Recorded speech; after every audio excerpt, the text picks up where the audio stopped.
So what I've just done in this video is to introduce functions, and functions which are a set of instructions given to a computer and can be called upon at any time of the code to conduct the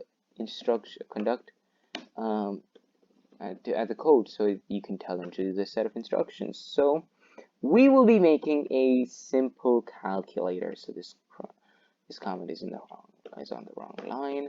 So here we will be right here, simple project is the simple calculator project. All right, the simple calculator project. So I have been playing around a bit with this. So here, this is how you define your function. So you write the define variable. So I'll just type this out again. So define your function name. So sum, right? Let's not call it function sum. Let's say sum is equal to the sum of a plus b. All right, so then you're going to print sum, and that's all. So let's define a as 100 and b as 200. So what this function will do is simply take a and add b to it. So it'll print the sum of both.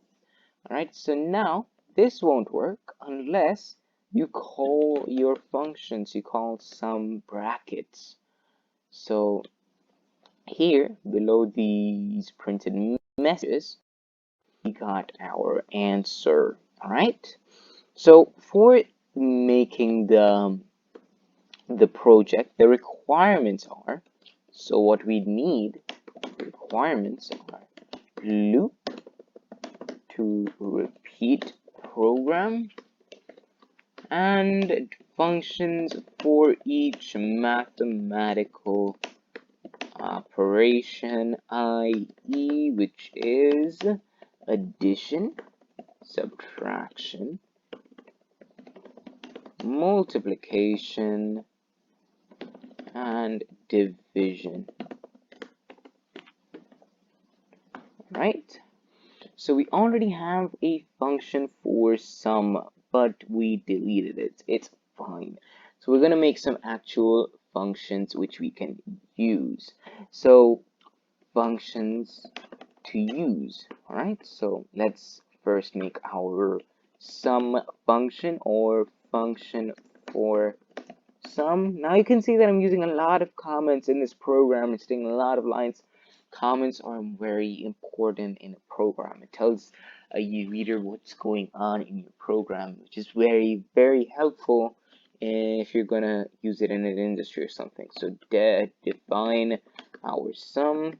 So we're gonna call the sum for number 1 plus number 2. All right, you're gonna print. So you're gonna print the string for number 1. Then you're gonna plus the plus symbol, plus this the string for number 2 is then plus space equal to space the string for sum. So that is your sum function. All right, now we haven't defined number 1 and 2, but we will, because we need to do that in the loop. So here we do it for our subtraction sum. So subtraction, we just need to copy this as well.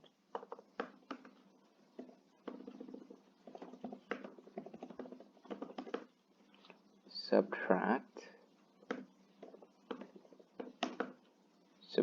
number 1, number 2 from number 1. All right, here we will just minus this and change this to subtract. Now we're just going to do the same thing for multiplication and division, the last two left. All right, function for multiplication, multiply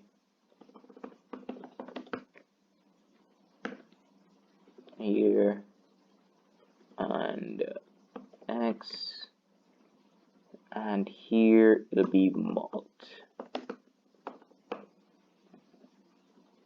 Function for division.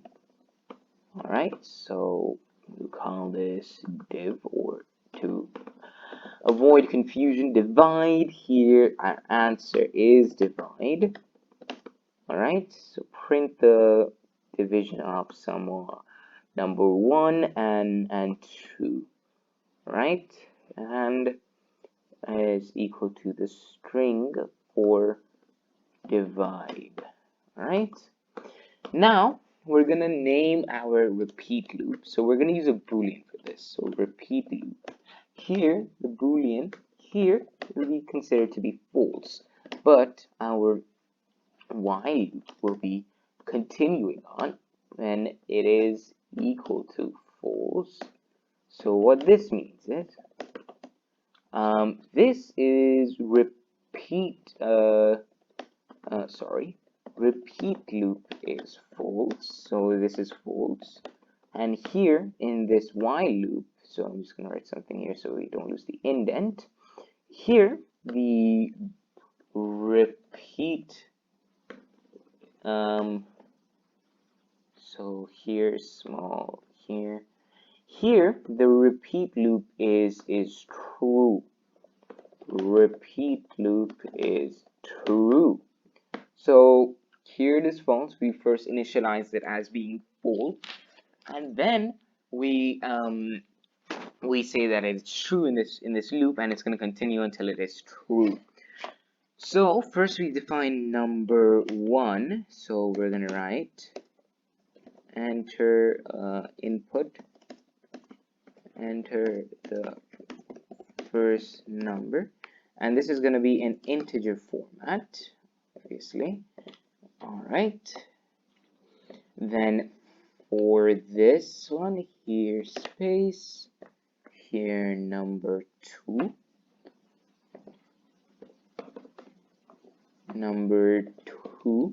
so enter the second number. All right, so now we're gonna have to ask the user to tell us a sign. So sign is equal to input, please choose a mathematical operator. All right, so then we're just gonna have to print out all the various options the user has. So here, addition, it'll be the add symbol. Here for subtraction, it'll be the minus, obviously. For multiplication, it's going to be the star symbol. All right, and for division, so division, obviously, we're gonna use the /. All right, so that is number 1, number 2, and our sign. Okay, now we're gonna write some if and else if statements. So if our sign is equal to plus, we're simply gonna call the sum operator. All right, now we can just copy this across here. So else if our sign entered by the user is a minus sign, then it's going to be subtract. All right, subtract is, all right, here it'll be for multiplication, we just call upon mult. All right, and here for division, / else if our divide. All right, else if the user doesn't choose any of this, we're gonna ask them for their choice. User underscore choice is gonna equal input. Would you like to continue? Y/n. All right. Then we'll say if the user underscore choice is equal to y, then you're gonna print thank you. Then you're gonna continue. Actually, so it's for continuing the program. Else, if the user choice is equal to n, you're gonna print a thank you message here.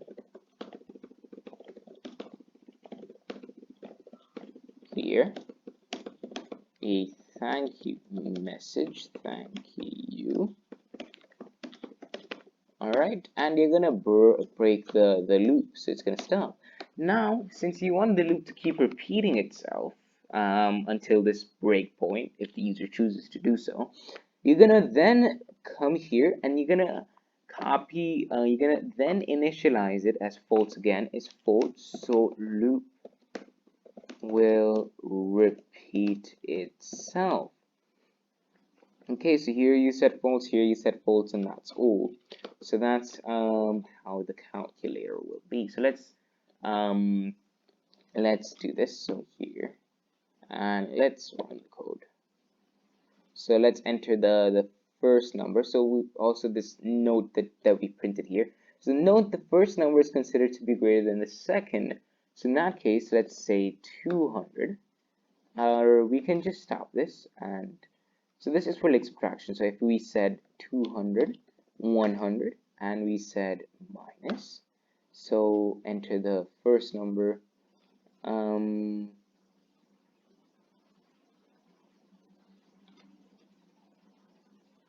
Second, this is not working like I had supposed.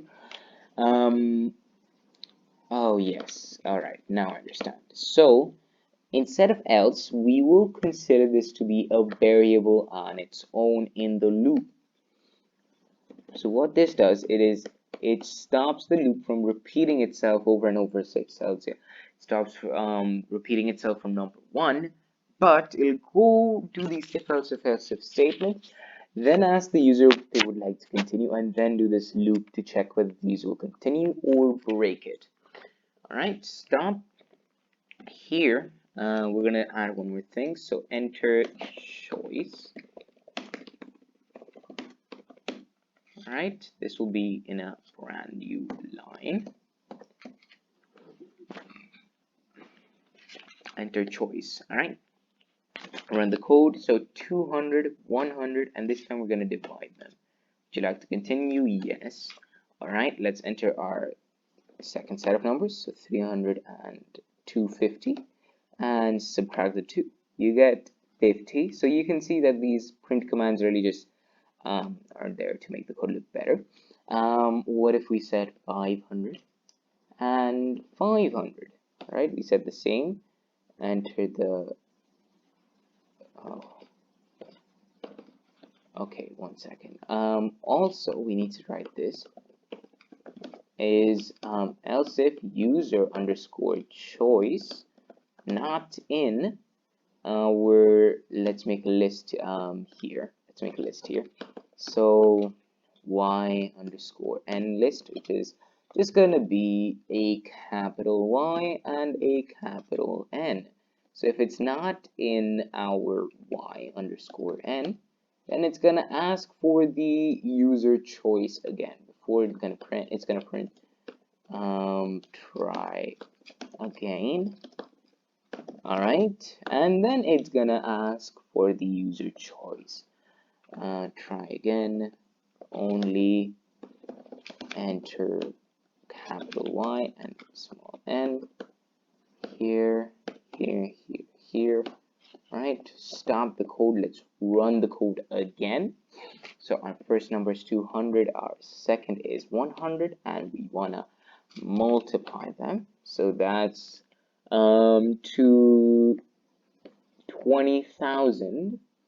Okay, would you like to continue? Let's say hi Alright, y to the first number 200, 100, subtract 2. Yes, we would like to continue.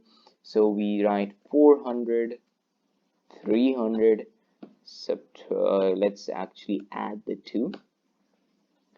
Alright, we want to continue.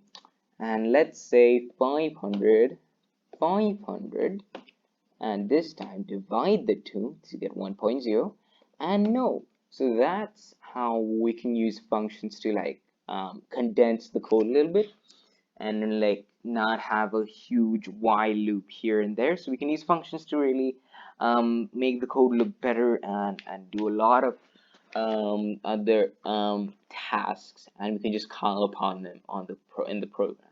So that's functions, and that was the project for the entire intermediate course. And